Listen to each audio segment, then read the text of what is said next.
Most people buying a strata in BC are missing something crucial, and they have no idea that it's happening. They know enough to request strata documents. They flip through them. Maybe they hand them to their agent, and they think they're covered, but they're not. There are things hiding inside those documents that most buyers never catch. And here's the part that should really concern you. Many real estate professionals miss them too.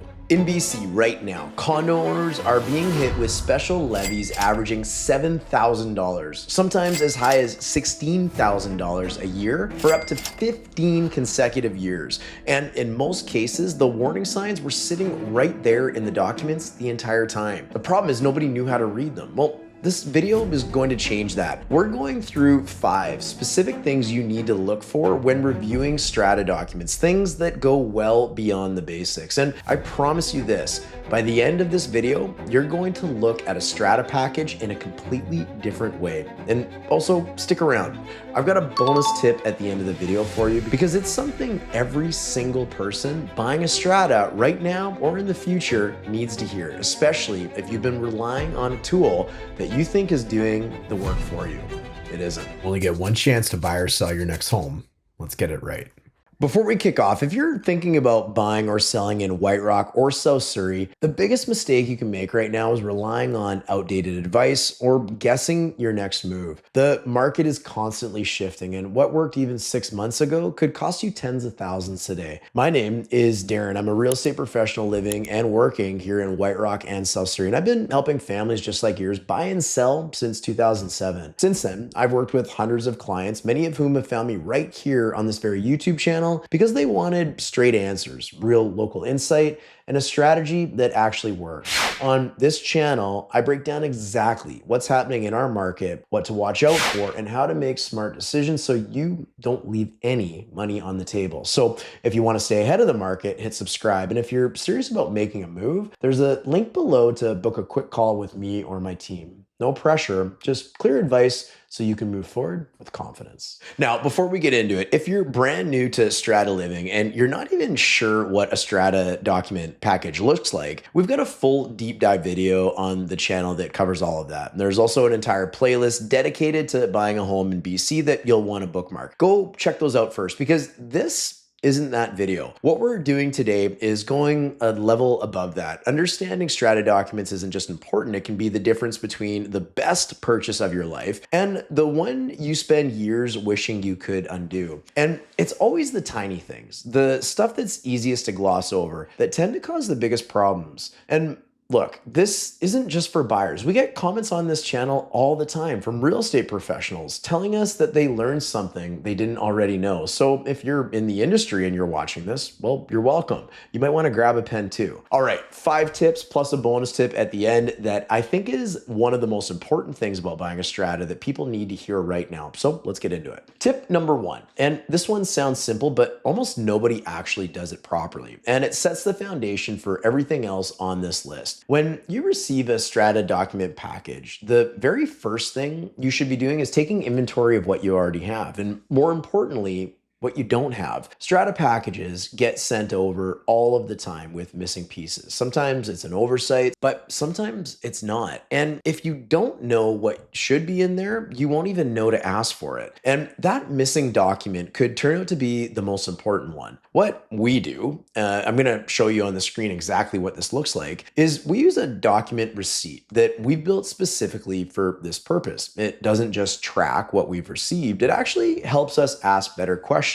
It opens up paths of investigation that we might never have gone down otherwise based on what the documents are telling us, or in some cases, what they're not telling us. This is a tool that everyone should be using because the challenge is most people have no idea what a complete strata document package is even supposed to look like, which means they also have no idea when something is missing. I want you to think of it like a checklist that thinks for you, because when you're buried in hundreds of pages of strata minutes, financials, and bylaws, and that's often how big these packages are, having a system that keeps you organized and flags what's missing is the difference between a thorough review and a dangerous one. Tip number 2, and this one sounds almost too obvious once you hear it, but I promise you almost nobody is doing it. And it connects directly to tip number 1. When you're reading through Strata minutes, you need to understand that almost every set of minutes will reference the meeting that came before it. So if you're reading minutes from a meeting held on December 1st as an example, that meeting is almost certainly going to acknowledge and accept the minutes from the previous meeting, let's say October 30th. And that October 30th meeting references the one before that, and so on. And what that means is that your minutes are essentially a chain. And if you're not following that chain backwards, you could be missing something significant that was discussed 3, 4, or 5 meetings ago, something that never got fully resolved, or something that's been quietly building into a much bigger problem. Same rule applies. This is also true for your annual general meeting and special general meeting minutes. Same rule applies. Follow the thread all the way back. Now, a quick note for anyone looking at a self-managed strata, and you'll know exactly what I mean when I say this. Instead of a professional management company, you've got Bill or Susie, let's say city engineer by day,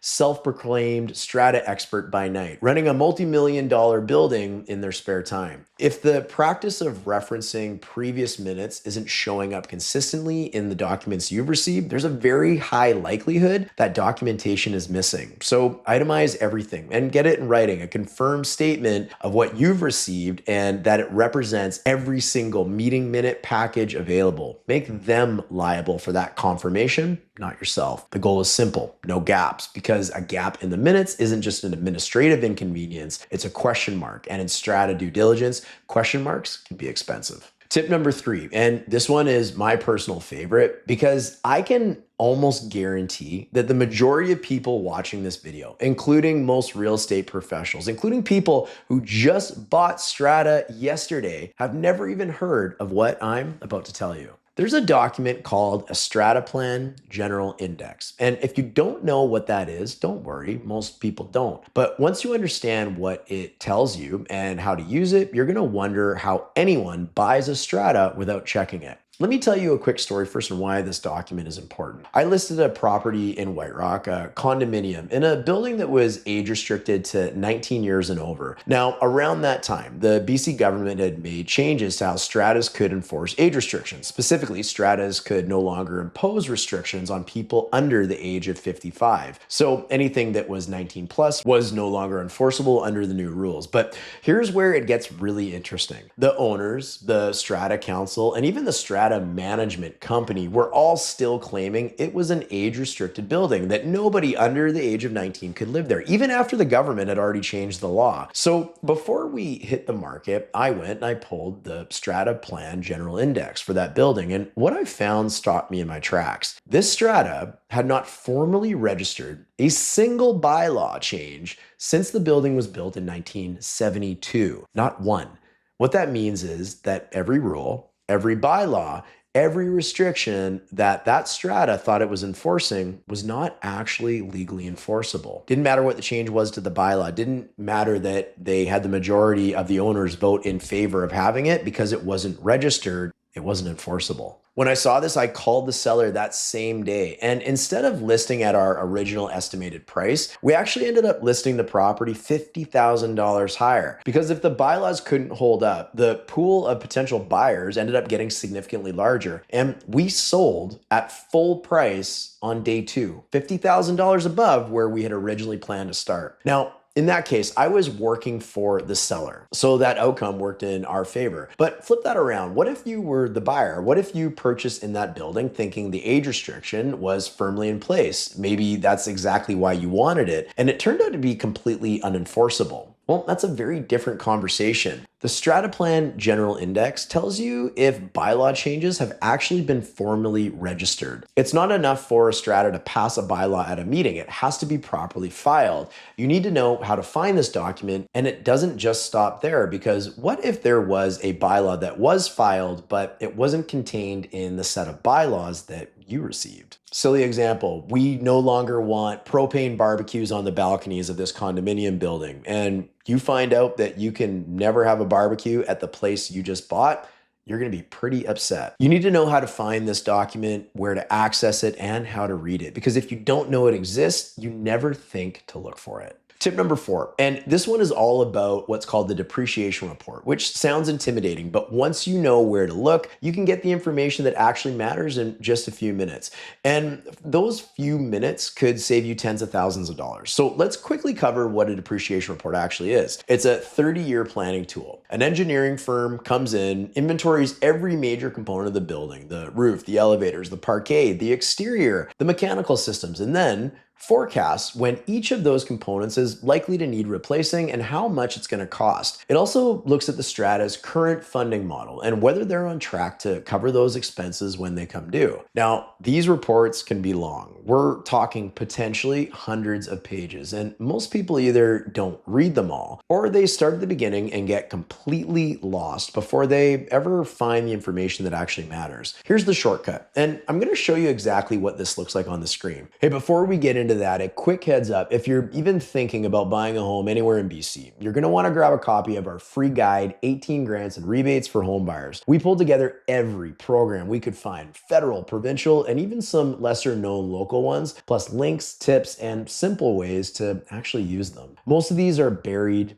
confusing, or completely missed by buyers, and this could save you thousands. It's free, and you can download it right now using the link in the description of this video. What you're looking at is a summary table, usually toward the back of the report, that itemizes the major expenses expected each year over the next 30 years, alongside a graph showing whether the Strata's reserve fund is going to be able to cover those expenses when they hit. This one area or one page tells you almost everything you need to know before you decide to go any further. Let me give you a real life example again. We were recently working with some buyers on a South Surrey townhome. We got into the depreciation report early, before the home inspection, before the appraisal, before any real money was actually on the table. And what we found was that this strata in particular was going to be severely underfunded for a major painting and exterior maintenance project coming up within the next 2 to 3 years. The estimated bill for each unit, over $18,000. And not a word of it had been clearly spelled out in the meeting minute. You could see it coming up in the depreciation report if you knew where to look, but most people wouldn't have caught it. Now, my buyers and I, we ended up walking away before getting any further involved. No inspection costs, no appraisal fees, no wasted time. Just a clean exit based on information that was sitting right there in the documents the entire time. That's the power of knowing how to read a depreciation report and knowing exactly what you're looking for. Tip number 5, and this one's a little different from the others because it's less about a specific document and more about the skill of reading all of those documents together. Here's the reality. Most home buyers have never read a Strata document package before, and why would they? And for a lot of people, this is their first Strata purchase. They're coming into it completely cold, trying to make a sense of documents that require a lot of context to interpret properly. And here's the part that surprises most people, even buyers who currently own in a strata or who sit on a strata council. They often think that they know what they're looking for. But knowing how a strata operates from the inside is a very different skill from knowing how to evaluate one from the outside as a potential buyer. What you're really looking for when you read strata documents is what's not being said. And that takes a keen eye, and it also takes repetition. It takes having seen hundreds of these packages across different buildings, different ages, different management styles, to know when something feels off, to know when a comment in the minutes is vague on purpose, to know when an issue gets mentioned once and then quietly disappears, and why that should probably concern you. Because here's something most people don't realize about strata management. They don't work for you. They work for the people who already live in that building. And stratas, generally speaking, do not want negative information impacting their property values. So things get softened, issues get glossed over. A major problem can get one vague sentence in the minutes and never come up again unless someone knows to go looking for it. That's where experience matters, not years in business, repetitions. How many strata properties and packages has your real estate professional actually reviewed? How many times have they been through this process on live deals under real conditions with real money on the line? Because that's what builds the instinct to read between the lines. And that instinct is what protects you. Okay, I promised you a bonus tip at the beginning of this video, and I want to be really direct about this one because I think it's one of the most important things I can say to anyone buying a strata either right now or in the future. So lean in real close because I'm going to tell you, stop using artificial intelligence to review your strata documents. Now, I know that might be a controversial thing to say in 2026. AI is everywhere, and I get it. You've got a 300-page depreciation report sitting in front of you, and it feels like the logical thing to do just to upload it and ask for a summary. I understand the temptation, but here's why that is a genuinely dangerous approach when it comes to strata due diligence. First, AI has no context. It does not know what you paid for the property. It doesn't know what normal is for a building of that age in this market. It doesn't know if a special levy is already being proposed or if the seller has offered a budget to cover upcoming expenses. It doesn't know what's missing from the package. And critically, it doesn't know what it doesn't know. Second, AI does not have a database to compare against. When a seasoned professional reads a depreciation report, they're comparing it against every other report they've ever seen. AI can't do that. It's reading your document in complete isolation with zero frame of reference. Third, and this is a big one, AI will almost every time certainly flag your strata as severely underfunded. And here's why that's such a problem.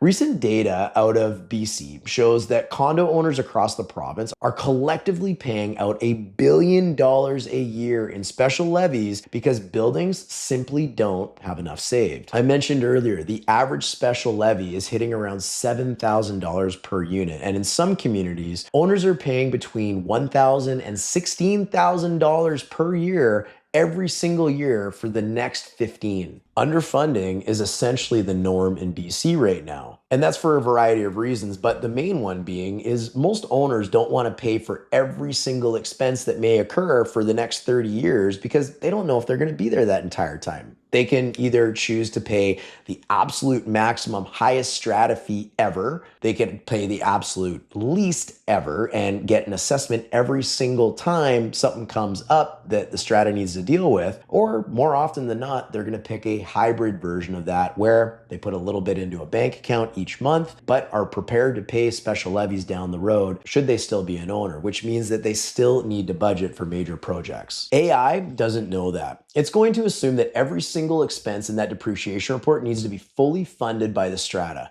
which is not realistic, not how it works, and not how any experienced professional would interpret it. Fourth, AI can hallucinate. It can misread numbers, misinterpret timelines, and present completely incorrect information with total confidence because it's a confirmation machine. On a purchase of this size, that is not a risk worth taking. I've personally had buyers walk away from incredible properties based on what AI tool told them. Properties that with a proper professional review followed with a proper professional conversation would have been perfectly sound purchases. Ones in fact that they were financially ahead of. And it doesn't always come down just to the finances, but in time, stress, and also missed opportunity. Here's where AI can actually help you. Use it to ask better questions. Let it help you understand terminology or figure out what to ask your agent or a lawyer. That's a completely legitimate use, but the actual analysis of strata documents, that needs a human being who has done this hundreds of times and knows exactly what they're looking at. Okay, so let's bring this all together. Buying a strata is one of the biggest financial decisions most people will ever make. And the information you need to make that decision, well, it's all in there in the documents, but only if you know how to read them. Only if you know what to look for, and only if you know what's missing. We covered 5 things today that go well beyond what most buyers and honestly what most real estate professionals are even thinking about when they sit down with a strata package. The inventory system, following the chain of minutes backwards, the Strata Plan General Index, knowing how to get to the meat of a depreciation report quickly, and understanding the skill of reading between the lines only comes from repetition. And the bonus tip, please take that one seriously. The stakes are too high to outsource this to a tool that has no context, no frame of reference,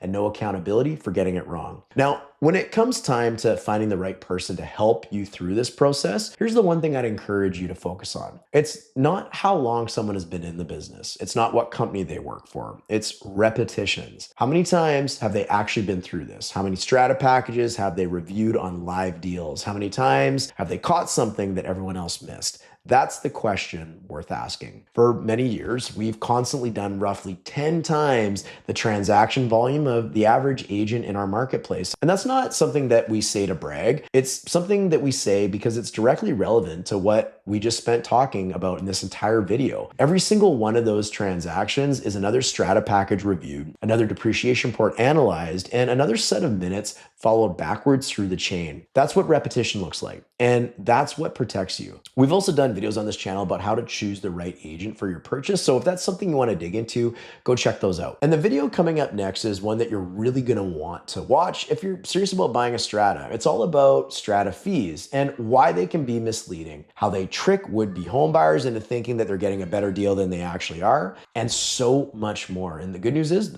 that video, it's coming up right now. Strata fees in BC are a lie. Here's exactly what you're paying for. Ever seen a condo in BC with ridiculously low strata fees and thought, wow, this must be a great deal? Well, if so, you're not alone.